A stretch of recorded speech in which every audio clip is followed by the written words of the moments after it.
Welcome to another Sigma Life Hangout. I know it's midsummer, but school's just around the corner. Parents and children are getting ready for the new school year. But it's not actually a happy time for everyone, especially if you're a kindergartner going into elementary school, becoming a student. And if you're an elementary school student and you're going to high school, it's quite different, it's quite difficult, especially and more so if you're in a public school going into an international school. Different language, different system, different cultures.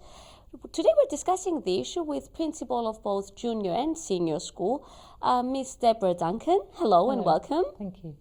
So is it really that difficult going from being a kindergartner to an elementary school student, or being an elementary school student and going into high school? It's always more frightening before you arrive at school. The anticipation is really frightening for parents and children. But I think that once you get there and the first day, runs on, then you just fall into it quite easily, really. And I think we have systems in place in our school that make it easier for the children to settle on the first day. So, for example, at the senior school, when they come up, they have a mentor to look after them who's an older student, who knows the ropes, who can show them round and so on. It's another child, it's not an adult who's showing them the ropes. So they can relate more easy than from an adult, and they can learn the ropes and maybe get to know other students from another student. Yes. And then it also gives the older students a chance to have some leadership skills and look after the younger children. Cyprus is, well, let's say a Greek Cypriot, pure Greek Cypriot community, where the Republic is, but I would dare to say that it's a multicultural place. We have a lot of non-Greek speakers, non-Greek Cypriots, and the place to go to get educated in Cyprus for those people is primarily international schools. But the last few years, we see that that is the trend for Greek Cypriots as well. Would you say that is the case? Yes, I mean, in my school, I think about 60% of the students have got at least one Cypriot parent, and the other 40% are truly international, so they come from all over the place: Russia, China, Egypt, France, England, America.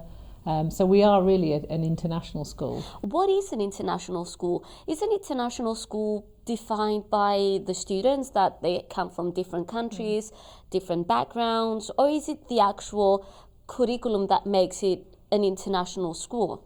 I think there's a bit of both, really, that an international school has got children from all over the world, for a start, but also the curriculum is not the one of the country where the school is. So, for example, here in Cyprus, the international schools or the private schools generally teach either a UK or an American curriculum, but there are other schools as well. There's a French school, Russian school and so on, which teaches the syllabus of those countries. But a truly international school really tries to take account of all the children in its student body, and to give them the best curriculum suited to them.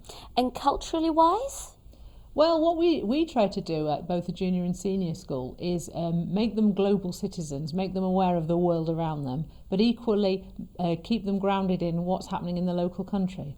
So for Signo Pempti, for example, we have a big celebration and we explain to the foreign children what it's all about, because the Greek Cypriots understand why, they're eating souvla and so on. But the foreign children don't understand it, so we explain it to them, we do assemblies, and we do that regularly. We also have strong Greek departments in both the schools, so they can explain local traditions and customs as well. So Greek departments are not just for Greek Cypriot students, they go for all the students? All our students learn Greek. So the foreigners learn Greek as a foreign language, which is slightly different, and the Greek Cypriots learn it as their native language as well.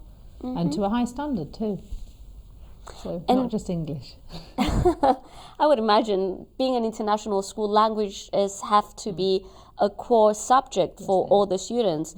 I mean, obviously English is a primary language that is being taught, but again, the language of the country that the international school is situated goes number two, and then it goes they choose different languages, let's say more European languages, more. How does that work? Okay, well, as you said, everybody has to get to a certain standard in English, and like today, for example, we just got our results from the Cambridge board, and we've had sensational results, both A-level and GCSE English, because our English standards are very high, and children learn English right from age 2. We speak to them in English from the day they come in, even in the preschool, so their English gets to a very high standard. They have to do English all the way through till GCSE, and a lot of them choose it till A-level.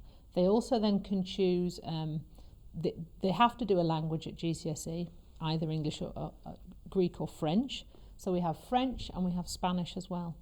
Now what I'm introducing next year is Russian and Mandarin Chinese. We're working alongside the University of Cyprus with the Chinese department there to try and bring in Chinese as well, which I think is really important language. I do understand the European languages, seeing as Cyprus is a European country. And I do get Russian because we have a lot of Russian citizens. How did you choose Chinese? Well, the Chinese economy is growing all the time, and they're quite an important country in terms of the global economy, I think, even though they've had a few issues, I think, in recent weeks. And we have got quite a lot of Chinese students in the school, and the numbers are growing because Chinese parents are choosing to bring their children to Cyprus and have them educated in international schools here. And putting things into perspective, I would imagine that trying to create international citizens, as you said, it's a language that is being played on all levels of entrepreneurship and all professional levels, whether you're going to be a teacher or a businessman or an architect or whatever. These are languages that really come to use when you're playing on international board. That's right, because our students are competing on an international stage now. Gone are the days where you're just competing for a job in your own country. Some of the jobs our students will do in the future, we don't even know what they are yet. They're not invented, and they're going to compete against Chinese children, American children, Indian children. These are the economies that are really on the up, and if our children can't speak different languages, then they won't be competitive. Culturally wise, I'm going back, talking about Greek Cypriot students again. They come into a school that has different ways, let's say, and it's kind of a struggle between, inside them, because they act one way at home and in their social environment. When they go to school, they're in a different environment. Do you have problems with that? How do you cope with getting kids to find a balance between the two? I don't think that is difficult because they do tend to compartmentalize their lives in their heads. Equally, we have really strong relationships with the parents. So from day one when they come in, our teachers are very empathetic and understanding to the children, but they also then give them a very firm routine from day one. This is our daily routine, this is what we do at school, this is how we behave, this is what's expected. So if they come to us, for example, when they're 3 years old, they get used to that routine. And this month we have graduates who are just graduating from our school at senior school at age 19, and they've been with us since they were 3. So they've learned that routine all the way through, and that ethos goes all the way through our school. So they get used to it really, and they're not totally separate really, because a lot of our parents are strong English speakers. They understand the British or American culture, so they sometimes speak some English at home with the children as well. And I understand that how do I put this nicely, let's say, you're not just teaching children, you're teaching parents to go along with the children.